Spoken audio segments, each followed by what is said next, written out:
Hello and thank you for watching. I'm Jennifer Bowman with Olympia Piano, and in this short video I'm going to show you how to put your hands together for a 2-octave arpeggio in the key of A major. Though this video is just 2 octaves, you can easily transfer the techniques I'm going to show you here to cover 3 or 4 octaves. And the other thing I want to mention before we begin is if you have played arpeggios in C minor, G minor, F minor, D major, or E major, all of these feel the same as A major, that black key in the middle. So the fingering is the same as any of those other keys. So you can simply shift your starting note to A for that arpeggio. So now we'll go over the notes for an A major arpeggio.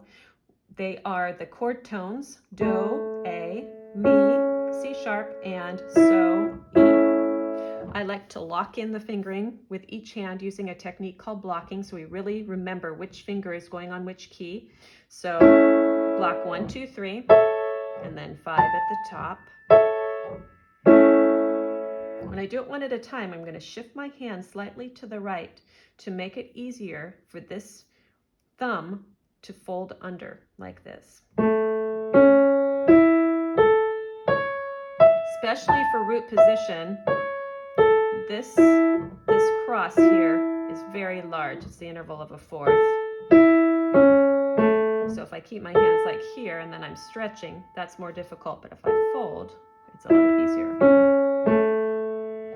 Left hand blocking, 5, 4, 2, 1. Now left hand is easier. Left hand just has the interval of a third to cross over. And it's a little higher, which also makes it easier.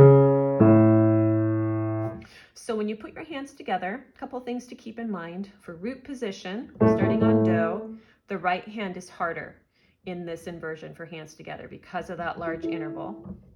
And then just remember that whichever hand starts with the thumb is the one that's crossing first. So on the way up, right hand will cross first. On the way down, the left hand will cross first. So here we go. We're going to get set up with that slight U shape here, both hands, and right hand, big cross.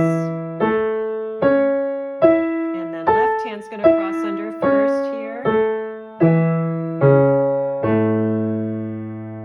Let's group them into 3 notes.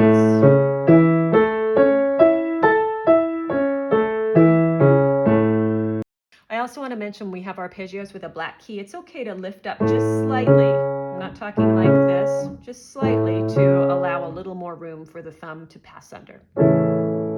So now, first inversion, we're going to put this Do on top. So instead of Do, Mi, So, we'll have Mi, So, Do. But we're not going to put the thumb on that black key for this arpeggio. And actually, your right hand has 2 choices. Right hand can either use 3, so 1, 2, 3. If your hands are large, you might like this one.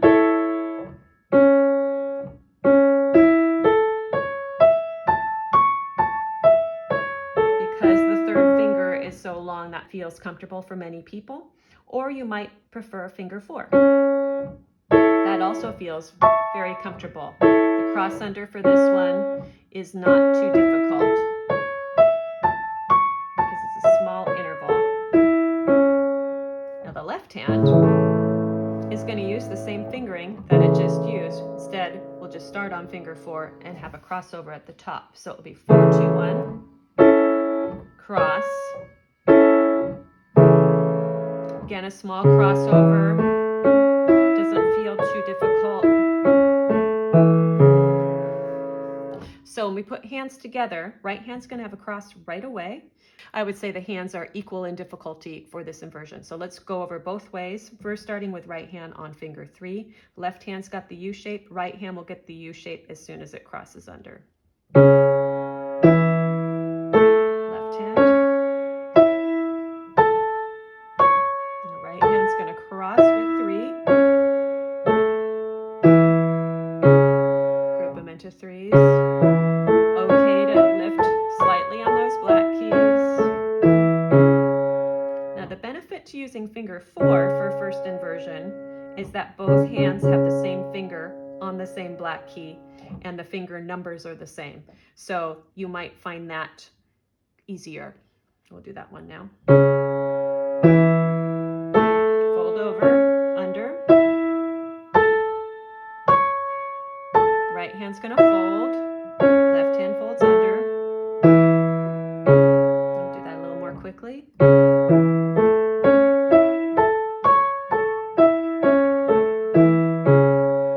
And finally, second inversion. So we're going to put this mi on top. Again, right hand, 2 fingering choices, depending on what's more comfortable for you. 1, 2, 3. If your hand's large, you might like having that 3 on the black key. Or finger 4.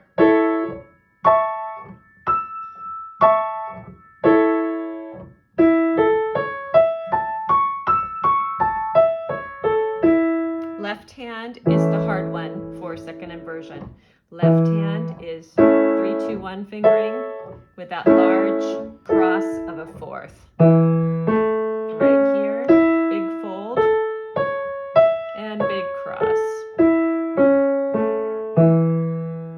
So hands together.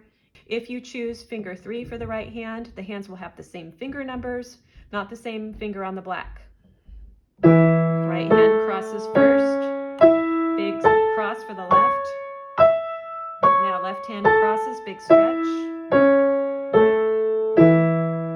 If you use finger 4 for the right hand, 2 and 4 are together, which is often the case in scale, so that might feel very comfortable to you. Again, get the hands shifted over. Big cross here. Big cross under. Let's group those into 3.